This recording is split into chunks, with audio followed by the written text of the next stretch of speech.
Well, good morning. We've already started recording. I'm going to trim it so it starts here.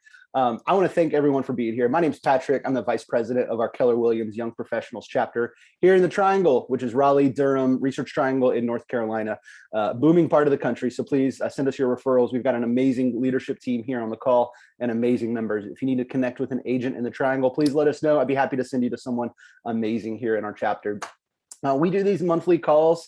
And it's not just for our chapter because what we do is we bring in speakers like Montaz, who's a rookie and is absolutely killing it. And next month, we're going to have a panel of people speaking on their reflections and takeaways from our annual conference that we call Family Reunion.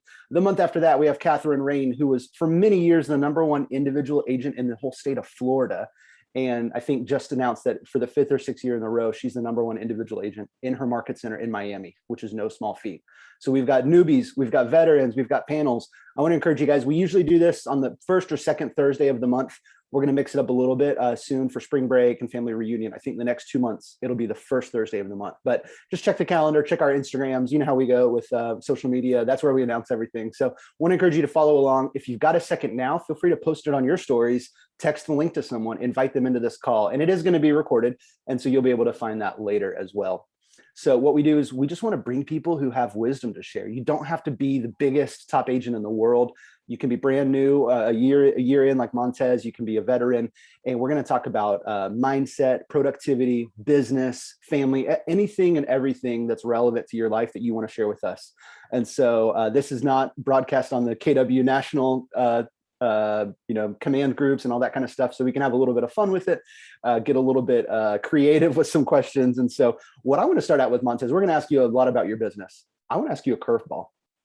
Okay. If tomorrow you found out real estate was totally automated, Zillow takes over the world, it's all AI and robots who do real estate, and you're not allowed to be a licensee anymore, what are you going to do if you can't do real estate? I would probably start like franchises, like maybe like, tropical smoothie. I love tropical smoothie. So why not tropical smoothie franchises? Or it's something I think about often just because I'm a forward thinker and I know things change and you have to adapt fast or, you'll get phased out. So I'm just always thinking of different ways I can continue to grow and be innovative. And then also I like the building, like I like the developer and builder aspect of real estate as well. So, I have a really good contractor in my family who's just been killing it on the contractor side. He's taught me about tax sales and, buying tax liens, buying foreclosures. Like I know that whole process inside and out, and he's been killing it because he does the work on the contractor side because most people get burnt by contractors. So it's a couple of different things I've thought about to continue wealth building or, just shift where I put my money so I can continue to grow. I love it. So you're not going to work for someone else. That's what it sounds like. You're going to franchise, you're going to take someone else's models and systems and you're going to franchise that. You're going to learn from their systems, which sounds very Keller Williams, right? Follow the models, follow the systems. Don't try to reinvent the wheel. Mm-hmm. Or you're going to go and follow what your mentors, it sounds like, have taught you, tax liens, foreclosures and stuff. So you're either going to be owning businesses or owning real estate. In reality, you'll probably be doing a little bit of both, it sounds like. My last resort is my degree from college is in accounting and finance. I could always be a management consultant or go back into the finance. It sounds like you'd probably even do that for yourself too. You'd open up your own firm rather than working for somebody else if you could. Yeah, that's the goal. That would be the long-term goal, right? You've gotten a taste of entrepreneurship now that you've been in real estate. Tell me what that's like. Let's get into the mindset. We're going to get into your bio in a minute. What's the mindset of an entrepreneur? Those days when you're an individual agent, and I know you told me yesterday that you can't even build a team in Maryland until you've been in 3 years. Is that right? You can't hire agents on your team? Yeah. So what's that like? Montez, every morning you wake up, whether it was, when you got let go from your last job, which we'll talk about, there's some dark days when you're an entrepreneur. Yeah. What's that mindset like for you? The mindset is really would be just being somebody who doesn't fold easily, being able to persevere through tough times. Because I've had like some really, really tough situations that I've been going through personally, but my clients would have never knew. Any of my friends probably would have never knew because, the number one thing is the number one the number one thing I feel that helps me excel in this business, just because I'm having a bad day or I'm going through something, it doesn't mean that you should project that on other people. Just because you don't, I mean, it's okay, to share your feelings and things of that nature, but just because I'm going through a tough time, I don't want to make my friends have to go through a tough time with me. And I feel like a lot of people, will try to do that. And then if you flip that on the business side too, if you being a real estate professional, you're having a bad day, and now your customer service is going to reflect that. So one unique thing about me, I try to never project how I'm feeling on, other people. Of course, if I'm super happy and I'm high energy, of course, I might want to transfer that to, my clients and people who I'm serving. But if it's the opposite and I'm not feeling well, 9 times out of 10, my client would never know, because it's not their business and it's not their fault that I may be going through something personally. Yeah, that's awesome, man. I love that. We've all seen those agents who, or people in general, right, on Facebook that overshare. And there's not much that it feels like there's not much you don't know about their personal life. And in some ways that's great. You have the network and the community, but in other ways it can bring people into that with you. And so I love what you say about persevere and not projecting your stuff onto other people or onto your clients. But still you still having a community to support you at the same time. So that's awesome, man. I buried the lead a little bit. I want to talk about your business. If you didn't know why Montaz is on this call today, it's because he sold $11.5 million of real estate in his first 12 months. And if you were on the James Shaw pivot call a few weeks ago, you heard that actually that wasn't even in his first year. That was really in like the last 6 months or so. Because like most real estate agents or anyone who starts a business, the first few months are a lot of build up, could be first few years really. And so we're going to talk about that. In case you didn't know, why is Montaz here? What are his qualifications? Honestly, he knocked it out of the park in his first year. And so tell us a little bit about how you got into real estate. And actually, before we get into that, go back a little bit further. Where'd you grow up? What were your ambitions as a kid? Most people don't see themselves being a realtor when they grow up. So what did you want to be when you were little? What was your first job? Tell us a little bit about Montaz pre-college. Yeah, so pre-college, I wanted to play professional basketball or be a professional basketball player. So I started playing basketball in 6th grade and I carried it all the way until college. I played 2 years in college. So everything before, my sophomore year in college was just basketball. That's it. That's all. That's all I knew. And I wasn't as great as a player as I wanted to be, even though I worked really hard, and it kind of stung because I worked very, very hard. I just thought I never developed to the player that I wanted to be, which was fine. But playing basketball, it just taught me so much. It taught me how to work hard, even when you don't get what you want. It taught me, getting up at 5:30 a.m. when you're not getting as much playing time as you want, and having to, you have that 5:30 a.m. workout, then you have a 2 p.m. workout, and to not be playing, it's kind of like gut wrenching. It's like, oh my God, why am I doing this? Yeah. Right. So it's a lot, but it just taught me how to persevere, because in life, you can't quit when you don't get what you want. When you have a family and they need stuff, and they get on your nerves, you can't quit on them. Nor in real estate, right? When a deal is just completely blowing up. I mean, and sometimes you have to know, like, hey, I'm gonna work my hardest and I'm gonna try my best. And if it falls through, it falls through, but I'm gonna keep working. I'm gonna keep working my hardest just to do what I can do and control what I can control. So you didn't grow up with the dream to be a businessman, like a lot of kids. Most, so many kids, boys and girls, want to play sports. They love it. They watch it on TV. Their parents teach them the fanhood. But then you had to make a pivot and figure out, okay, well, if I'm not going to play pro, first of all, what am I going to do for fun? What's my passion? And how am I going to make a living? When we think back on sports, there's so many memories stick out. I played sports a lot as a kid as well, different ones. And it's funny, sometimes the highlights, the buzzer beaters are what stick in your memory, and sometimes it's the failures. So looking back at sports, are there any notable memories that stick out that were just lessons you learned? I know you talked about practicing twice a day, and sometimes you don't even get the playing time. So that taught you, delayed gratification, right? Putting in the work behind the scenes. What other memories, maybe even mid-game or with your teammates? What's something that sticks out to you? Like a good time, a bad time? Yes. Whatever sticks out. You can do one of each if you want. What sticks out? I mean, I think there was a couple games that were like defining moments of just always like staying ready, Mhm. right? And then getting the opportunity and I just perform very well. And I feel like that's very similar to real estate because sometimes you don't know where or when that next opportunity is going to come from. But by you staying consistent, consistently watching podcasts, personal development, you're able to effectively service that. One second, Montez. If anyone who's on the call could mute if you're not asking a question, but actually, I do want to encourage you guys to use the chat box. Megan here is going to keep an eye on the chat box, or you could use the little hand raise icon, and we'll have multiple times throughout the chat today when you can ask questions. So thanks. Keep going, Montez. So you were talking about essentially always being prepared because you don't know when your moment's going to come, right? Absolutely. And that could be the same in real estate. You know, if we should be practicing our listing presentations every day because you don't know if you're going to get a call 9:30 at night. Hey, can you come to my house tomorrow morning? First thing. Or 9:30 in the morning. Hey, can you be at my house in an hour? And it's $1 million listing. Yeah. Now, not every one of those opportunities you need to jump at because sometimes those are the ones that don't pan out, but to be prepared because you don't know when that's going to happen. That's awesome. So you grew up playing basketball, wanted to be a pro athlete. You go to college and you shift at some point. Tell us what it was like with your professional life, shifting into business and your studies and then into your job after college. It was easy for me per se because I'm a very hard worker. So I graduated college at the top of my class with a 3.7 GPA. So I actually got an amazing job right out of college.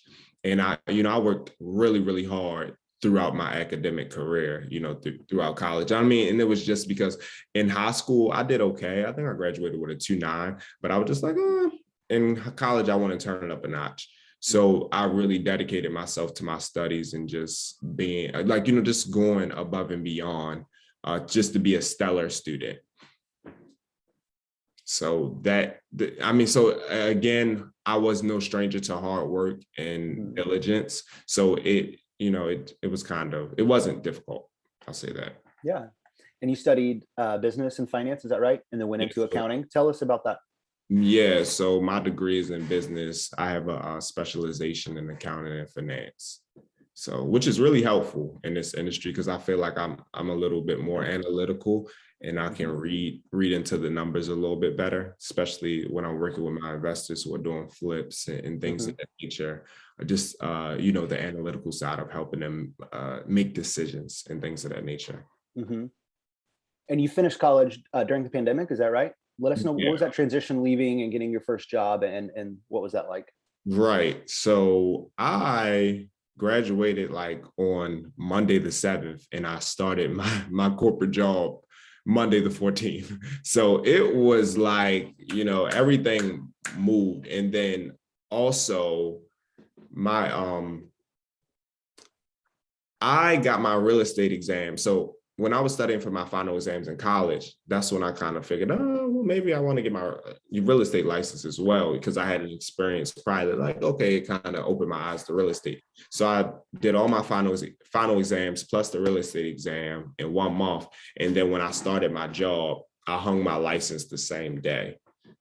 And that was, that started everything. Started my corporate career, started my real estate career as a dual agent. So you really hit the ground running. You had a week off between college and corporate life, and you got your real estate license at the same time. So it wasn't that you got into the real world and got disenfranchised and you wanted a different opportunity. Go back. What was the real estate experience you said? Like, how does a college graduate know to get their real estate license? Because I know for many of us, we didn't even know about this when we're 21 years old, graduating from college. Yeah. So what happened? I went to visit one of my friends in Atlanta, and he lives in Sandy Springs. And so he has like a $1.5 million house. And I knew that he worked for Apple as a business development manager. So because I'm thinking, he has a dream job, he's making all this money working for Apple. And he told me that he was getting into real estate. And so me being very inquisitive, I'm just wondering, why are you switching into real estate? If you have this dream job, you have an amazing house, like what could real estate possibly have to offer you? And then he showed me a few commission checks. And I'm like, So if someone working at Apple, which is one of the dream jobs for people these days in tech in Atlanta, a great city. Right. If that person is also getting into real estate, that opens your ears a little bit, right? Absolutely. It gets you curious. I love what you said too. You were curious. If you hadn't been curious, if you had just been, okay, I need to be an accountant for 30 years. I need to become a partner at a firm, need to have my name on the building and then retire and have ownership. You wouldn't have been open to that opportunity. Um, and it sounds like having this relationship was a key thing. I want to shift gears for a second. I know you've heard that you are the average of the 5 people around you. It sounds like this person has been a great influence on your average, right? And someone in your network. I don't know if they're in your core 5. What advice do you give to people who want to either upgrade their core 5 or they feel like they don't have anyone who's a mentor or an advisor in business? Where do you start building that team of 5 people who's going to influence you and build you into who you want to be?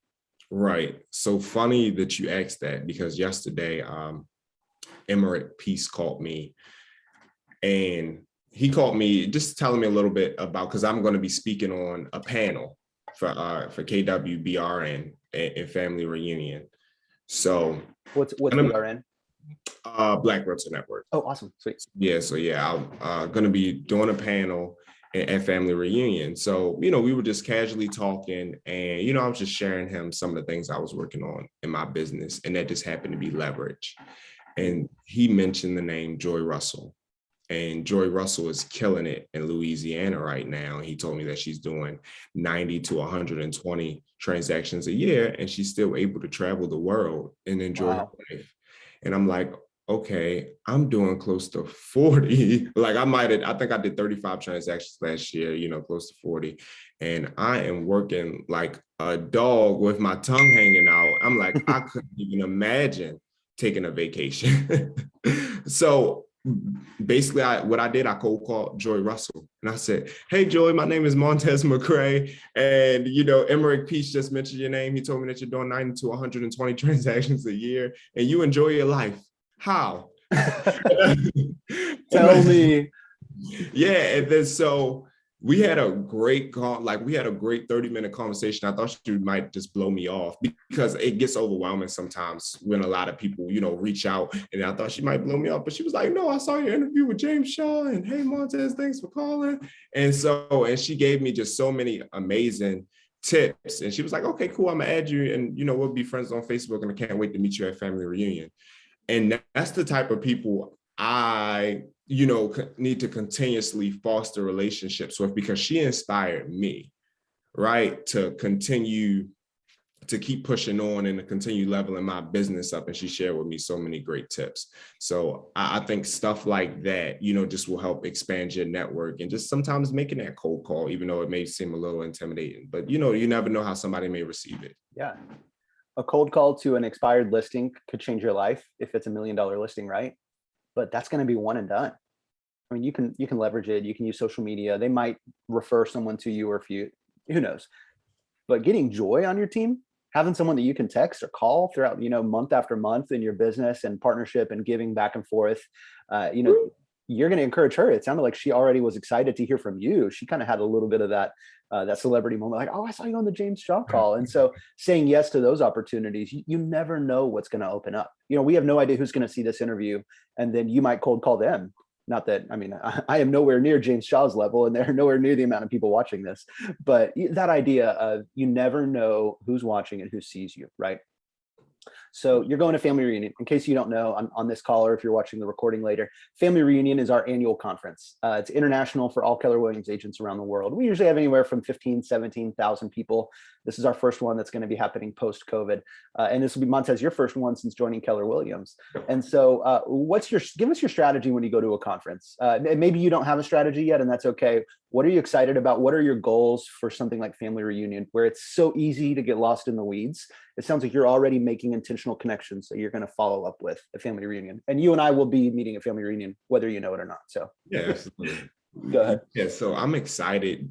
Number one, I love to learn. I am like a nerd. I'm a nerd, but I use it to my advantage. But I'm so excited to dive into all of the workshops that are going to be offered, connecting with the different groups that I'm affiliated with, and, just going out and just having having a great time, like doing dinners, all the different events. And then I see you have the KW sports and entertainment shirt on. Let's go. Let's go. Have events and things of that nature that'll be awesome for us to attend. So I am super excited. That's awesome. Are there any specific breakout sessions you're looking to go to, like specifically for your business where you're at right now or for where you want to be? I did not get, I heard that the list just came out not too long ago. Oh yeah, and I for didn't sure.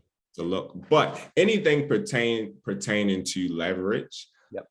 Luxury real estate, I will probably be, taking full advantage of it. Yeah. Definitely, because I'm working on getting as much leverage as possible.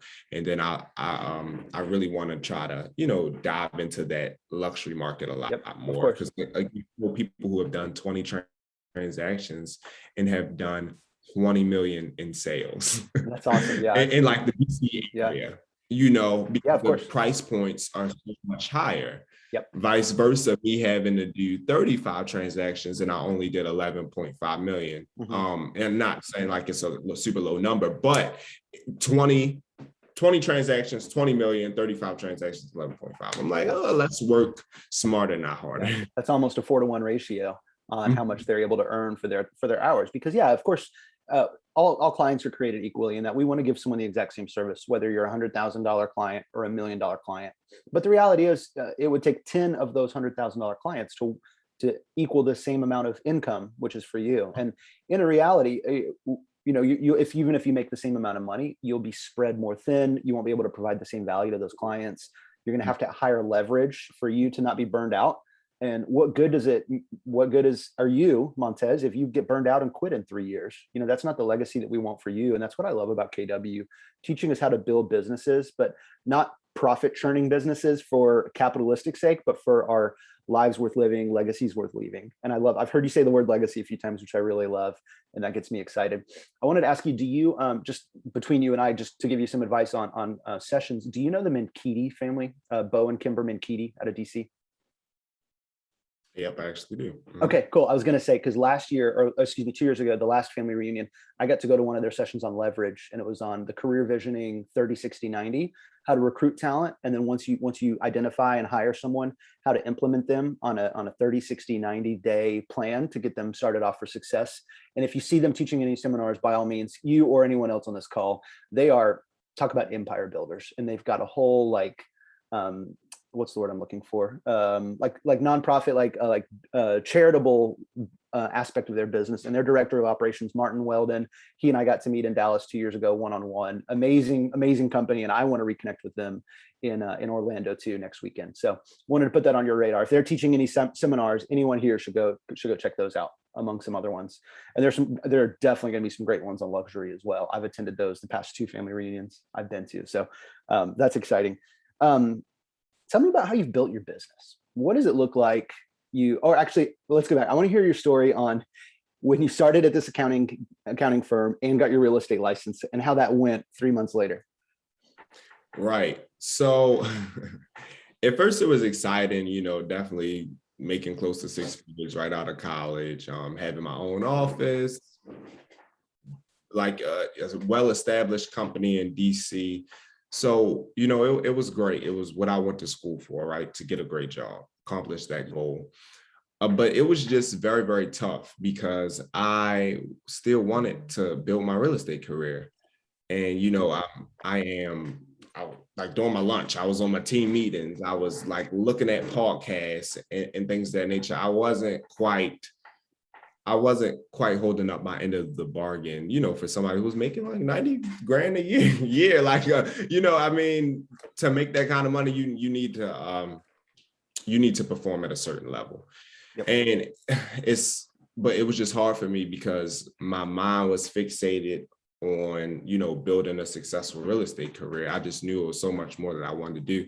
And especially when I'm 2 months into the accounting job and all I'm doing is typing on spreadsheets and things of that nature, I'm like, this is not me. I want to impact lives. I want to, be able to add value to other people's lives because that's what I get off at. I think that's something that really matters to me. So about 2.5 months in, just before my 3 months, they literally like let me go. They called me into the office.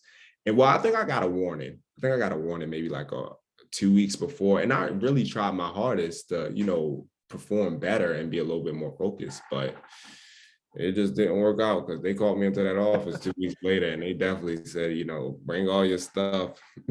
Wow. Yeah. What did that feel like for you?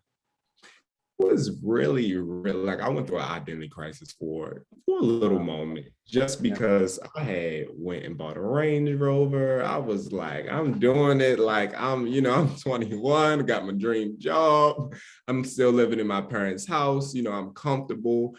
And it was just a lot. Yeah, it was a lot. It was definitely identity crisis because I'm just like, my main thought that I asked myself, I was like, are you really who you think you are?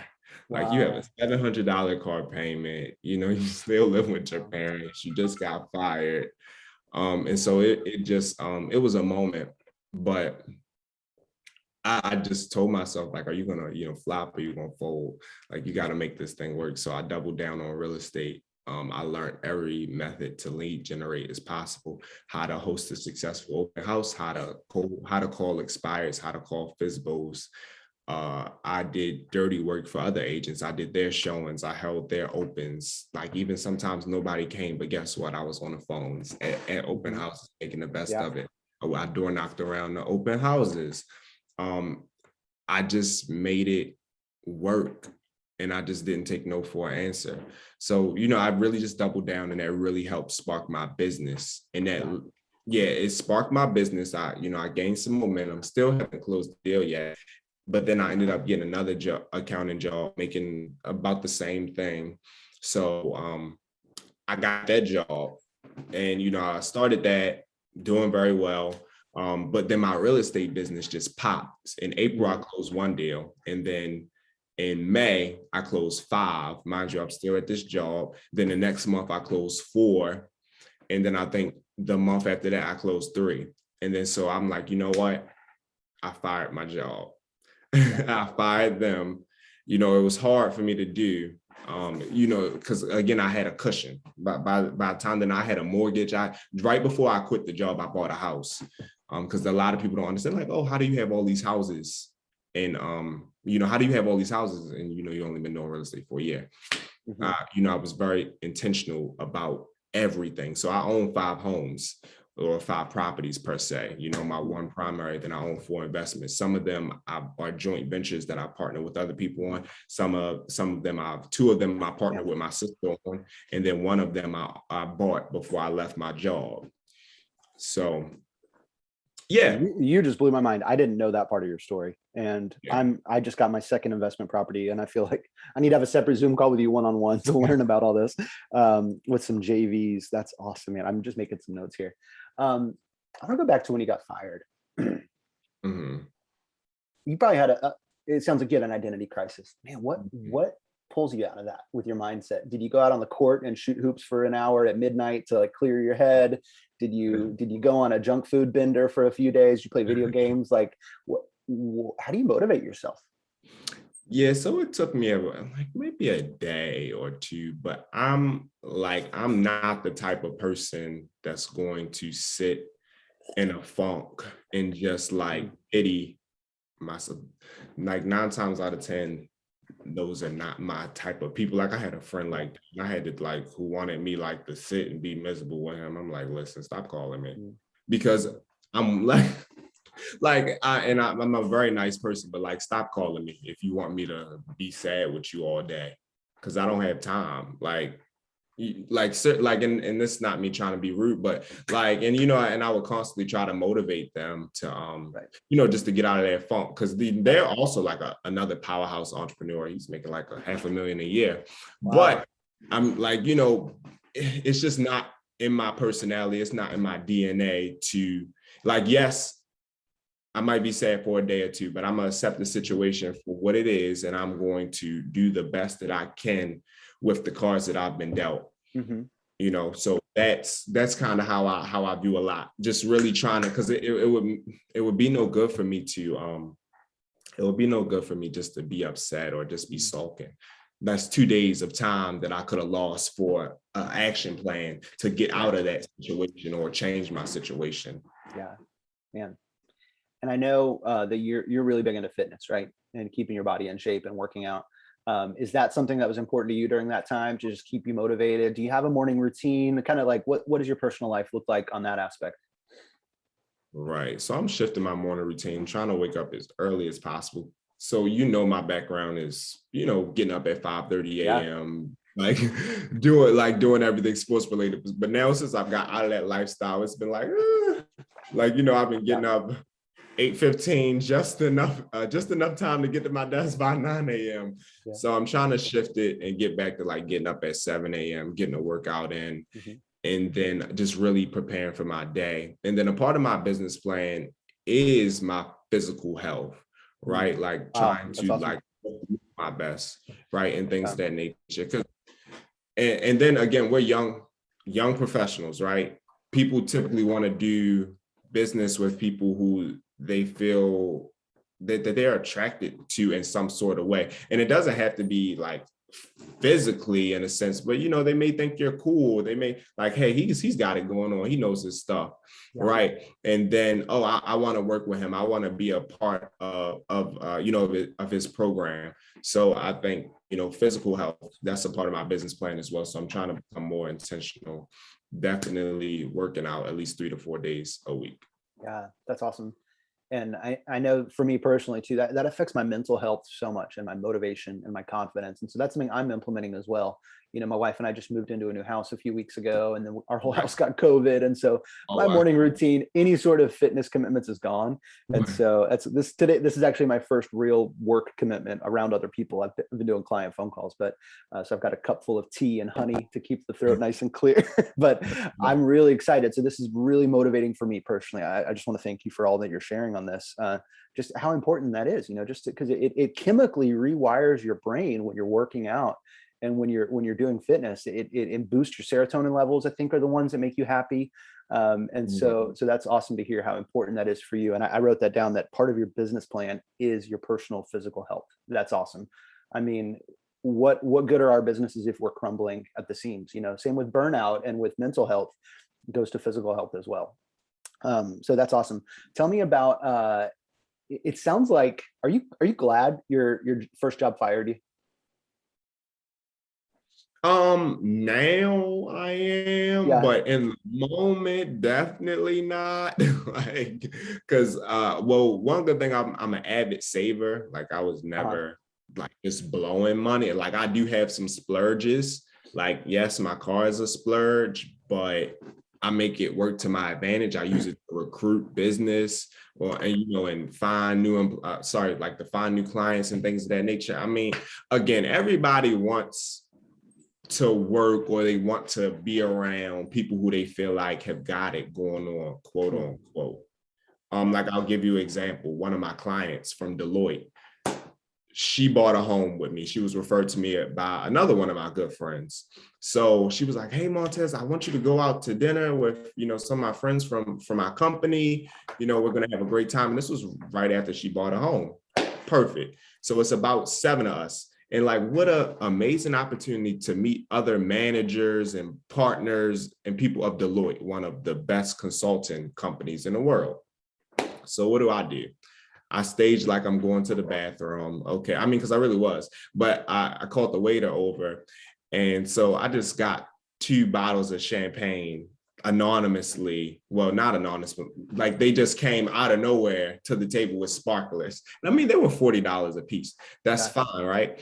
But now everybody's like, well, who did this? And then I just came out of nowhere. "Congratulations, Raven, on your new home. I appreciate you, for trusting me with your real estate needs and your goals. So thank you so much." And everybody's like, "Oh, that's so sweet." And then boom, champagne for the whole table. Now everybody wants my car. They want to know all about me, because everybody wants to know who's buying bottles and who's I'm just saying, I want to know that down, y'all. bottles too. So, but now that's another touch. They all wanted my cars. They all follow me on Instagram. And that could be another client that calls me out of the blue in the next 6 months to a year.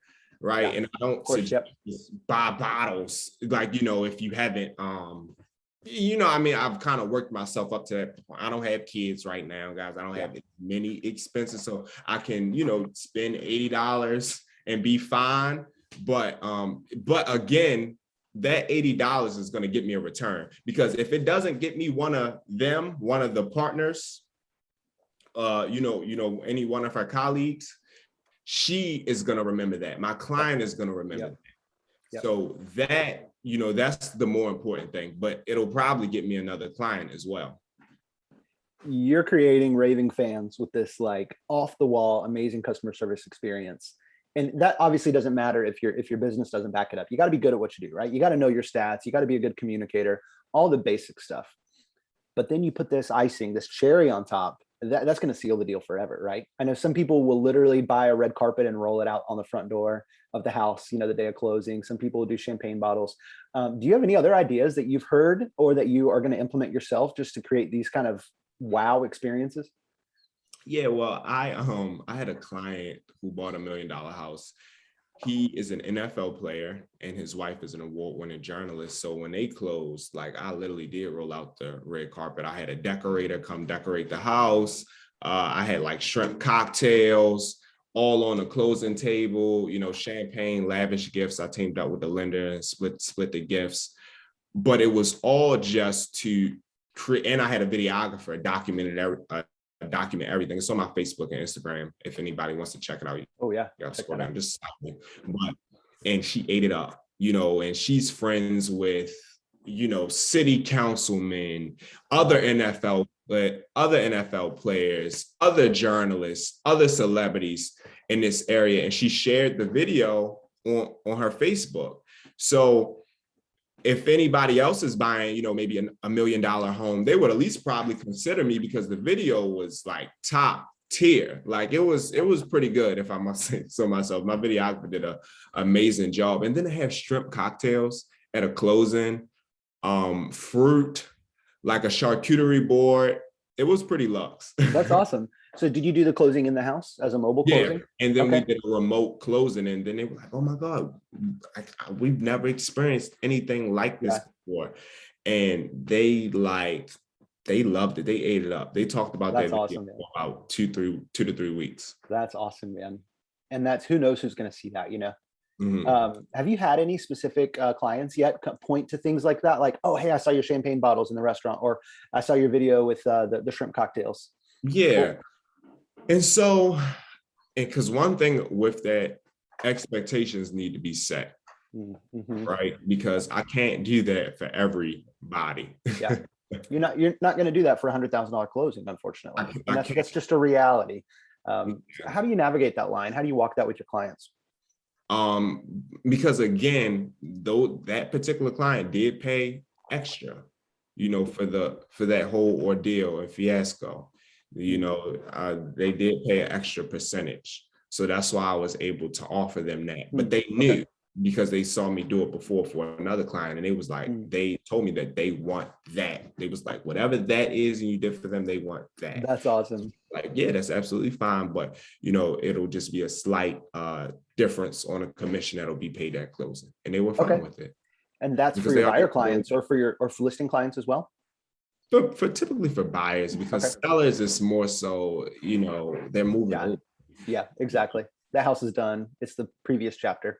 Right. So I know a lot of us who work there will often be a common kind of average commission. There's obviously going to be no set standards. There's no price fixing that we want to talk about here. So so you have that conversation. You're basically tell your clients up front, if you want the VIP experience, that's just a different tier, and they pay for that at closing on top of whatever you're being offered by the listing agent. Right.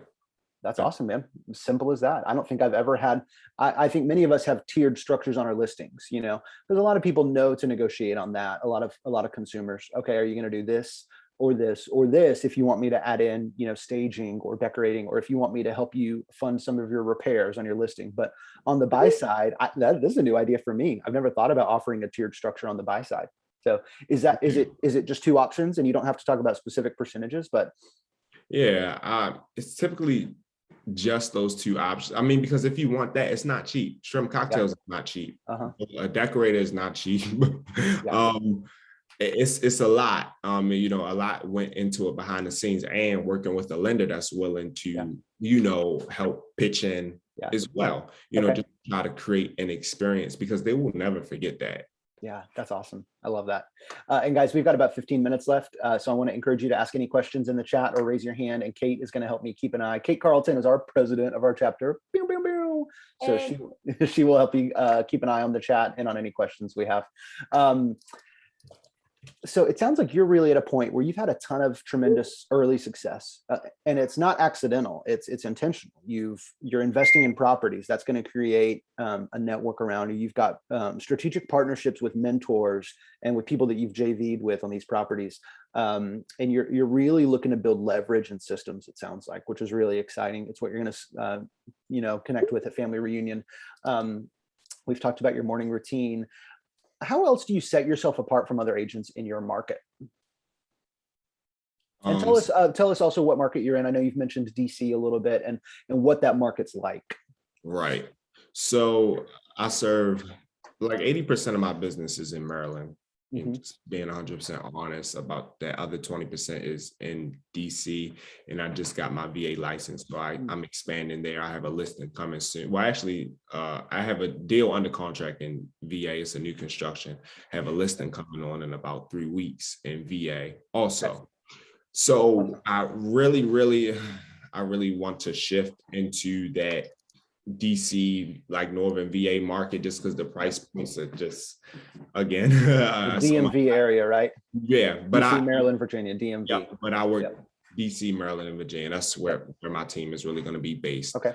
What I'm doing to differentiate myself, really just my heart and tenacity. Being able to, you know, because there's other agents that are more experienced, that are more tenured, that have been in the business longer. But one thing I think that differentiates me right now is that I'm hungrier, and I'm willing to, you know, do what a typical agent might not do. Like I had a listing go live this morning, but I was on the phone 10 p.m. last night with the seller, just putting the finishing touches on everything. So it's excellent. Just setting expectations. And then just to be on the phone at 10 p.m., that's a blast. Like most agents aren't going to be on the phone at 10 p.m. And I don't blame them. Yeah, I'm not going to do that. That's great. You will differentiate yourself from me if I was in your market. Yeah. And then I'm getting to the point where like 7 p.m. is probably going to be my cutoff time. And things of that nature, where, you know, if you don't reach me by 7 p.m., it'll just have to be the next business day. But, you know, I'm still in that, you know, that first to second year where I'm just working my hardest just to make sure everything is, you know, excellent and things of that nature. So it's fine, but just going the extra mile, just going the extra mile to provide an amazing service. That client that bought that $1 million house, they called me one night at like midnight, and I answered the phone and said, "Hey, Murphy's, I hope all is well. I was just thinking about you. How's everything going?" At midnight. Yeah. This is after closing or during the transaction? This is 2 days before closing. Oh, wow. Okay. Yeah. I mean, 2 days before closing, you get a call at midnight. That's going to catch your attention. So that's good. Yeah. And then, you know, just answering their questions, you know, comforting them, making them feel comfortable about the whole process, and leading them, you know, foot by foot, step by step. Yeah. So just, you know, just trying to just work my heart to offer an unparalleled service. Yeah. I love it. That's awesome. I've got 2 great questions in the chat that we're going to get right now. And then I want you to be thinking about your favorite books and podcasts that you want to leave us with. So keep that in the back of your mind. We'll circle back to that. Allie Parker, one of our agents here in Raleigh, and Carrie asked, what's the best real estate you've received and what's the worst? Okay, so the best real estate advice that I've received is that everybody is not your client. Ooh. Everybody. Okay. Yeah, unpack that for us. Oh my God, okay, sorry. I have somebody painting in my house. So it's all good. You don't apologize. Everybody is not your client. So what I mean by that is, oh my God, is this egregious, guys? Can you hear it? No, we can hear you great. Go for it, man. Okay, cool. So when I say that everybody is not your client, it's just some people you may go through great lengths just to give them the best service ever, and they just may not appreciate it the way that another client appreciated it. It could be the same exact service that you gave 5 other clients that absolutely love you and adore you. And it's just this one client you are doing everything for. You're probably doing more for them than you did for those other 5 clients. And they just don't seem to appreciate you in that same way. And then so I say that because as agents, we can beat ourselves up sometimes and say, oh, well, maybe I'm not doing something, or maybe it's me. But sometimes everybody just isn't your ideal client. And this is a people business. So I think it's really important that you have to realize that sometimes you may have been doing a stellar job, but that person was just going through a crazy season of their life and they couldn't receive you in the way that they should have, or that they could receive you 5 months later when they were out of that crazy period. And now they might be sending you a card, thanking you for your awesome service, or they may not, because some people are super prideful. So I just say that to say to agents, don't beat yourself up so much sometimes, because, and you have to realize that sometimes you have to let go clients too, because if you can't appreciate me and what I do, especially when I go out of my way, especially if I'm getting things done for you on a Sunday, or if it's late night and you can't appreciate and you're acting, and the client starts to act very entitled, it gets to a point, okay, I might have to check you a little bit, or just let you know where I'm at. Because we might not be an ideal fit before I start to deal with you for too long, and I feel like I'm too intertwined, and I might I need to just see it to the end. But again, everybody's not your ideal client, so know that. And then also, have you turned away clients to that point? Have you turned away clients? Yeah, because that's powerful, isn't it? Yeah, because some people aren't realistic.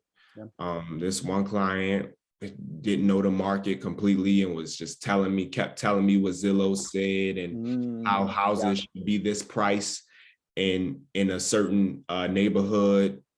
But I'm like, listen, I live and breathe real estate all day, every day. I've sold 3 houses in that neighborhood.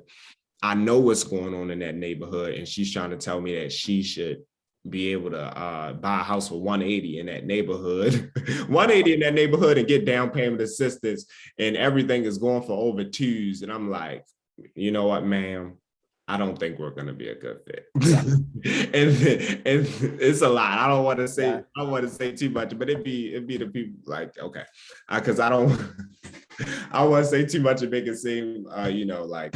Yeah, that's okay. That's enough. I think most of us here understand what you're saying, but would you agree that it's a lot easier to turn down clients when you've been lead generating enough to have other clients to serve? I think we might be losing you here on the Wi-Fi. Can everyone else hear me? Okay, Yeah, you guys are there. Okay, great. Montaz, you're frozen, just so you know. We lost you there. We'll give you a minute to hop back on. I'll shoot him a text real quick to let him know. Oh, there you are. Can you hear us now, Montaz? I think you're on mute. There we go. Maybe. Hello, can you hear me? Yep, gotcha. Okay. The first thing I want to say, it's a pleasure and honor to have the opportunity to work with any client. So, I don't want to seem like egotistical when I say I do turn down clients sometimes, but you have to protect your time.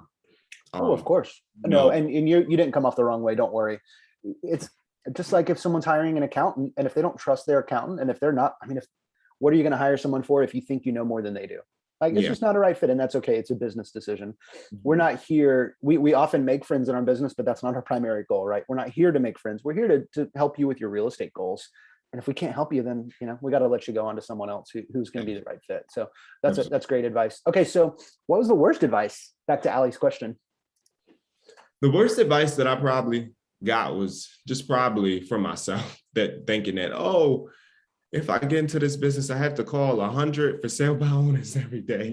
I have to call 100 expires every day, because that's just not true.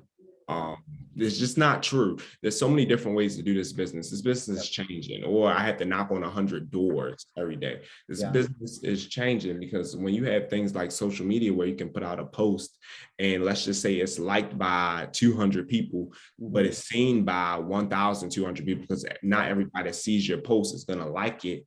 I think that's more powerful than door knocking in a sense, because it's constant touches. And because as you consistently post, time after time after time. It's like you're knocking at the door of their brain every time because they're just, oh, he sold another house. Oh, he got another award.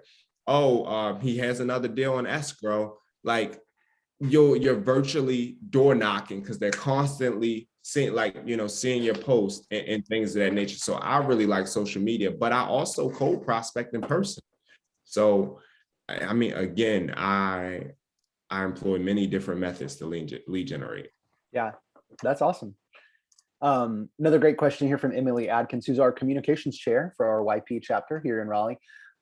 She asked, is there anything that you tried last year that might not have worked, and that, this business we're constantly iterating and trial and error, right? Maybe something that didn't work that you want to shift gears and do differently in 2022. I guess I would say just trying to, because once you start to make money, you try to like hug it as tight as you can. But that can cause burnout, because again, when you want to hold everything close, that means you're doing everything by yourself, which can be tough, right? Because I probably could have eliminated a lot of the nights that I was on a computer, doing compliance work at 11 p.m. if I would have just hired that TC. And that could have been time I was replying to Instagram messages, or planning an event, or doing something that can continue to bring me clients. So just give the TC their money, or give the leverage their money, so you can make more by finding new leads and being refreshed, so you can go out and prospect more clients. Yeah. Do you have a one thing for 2022?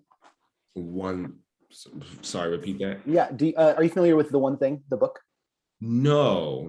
Okay, so yeah, it's definitely an institution in Keller Williams and in business, around the world. So Jay Papasan and Gary Keller, Jay, who's very involved in KW as well, and co-written many of the books with Gary. They wrote The One Thing, which is essentially, I love the opening of the book, and it reminded me of what you talked about earlier. When you open the front cover, it has this line, 2 dotted lines diverging, and it says, if you try to chase 2 rabbits, you will catch none. It reminds me of you with your accounting and your real estate. In a way, it's great that they fired you, because you were chasing 2 rabbits. You were chasing a corporate career and an entrepreneurial business. And I think everyone on this call thinks you chose wisely, that you went with this rabbit instead of the other one. So the premise there is, if you could boil your entire to-do list and your entire business structure down to one thing, would it be social media? Would it be open houses? Would it be throwing client events? And so that's okay if you don't have an answer off the top of your head, but I just like to ask people within the KW ecosphere, what is your one thing? And so put Jay and Wendy Papasan on your list. If you don't know the Empire Building podcast, or Empire Builders, I forget what it is, with Wendy Papasan, that is an amazing podcast. It looks like this for anyone who wants to get it. It's yellow with all these arrows. Yeah, it looks like Empire Building. Check that out. And with that, I mentioned the one thing, the Empire Building. Let's end here with any sort of books or podcasts or resources that have changed your business or your personal life. I know you said you're a big podcast guy, so we'd love to hear what you listen to.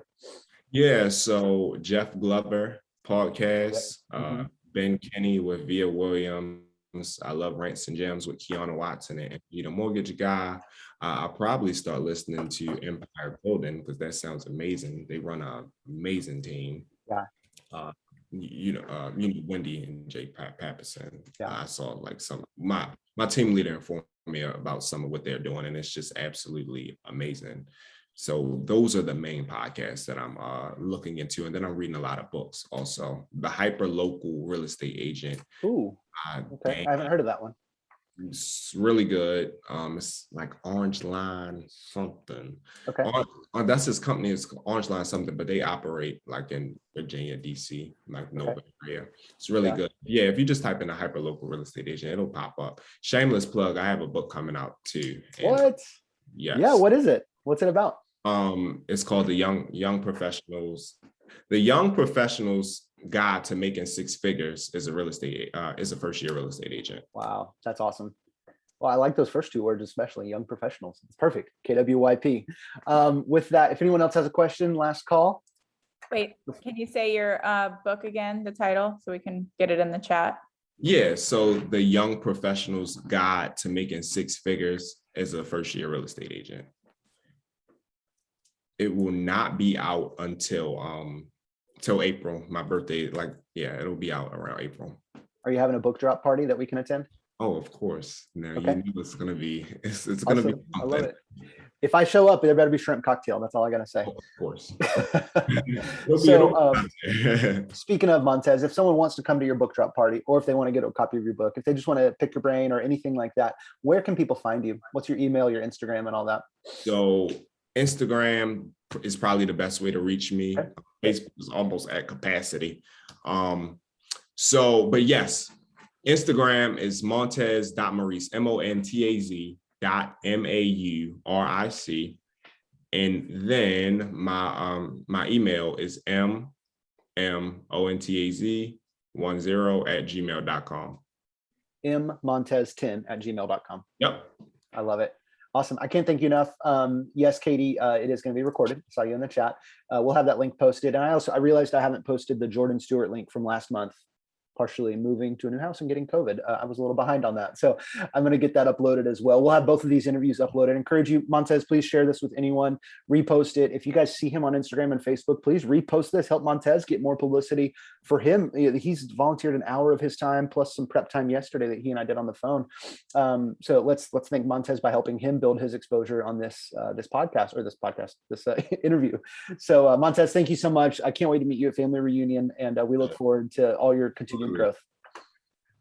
All right. Likewise. Thanks so much for your time. Thank you so much, everyone. Have a great day, guys. Bye, guys.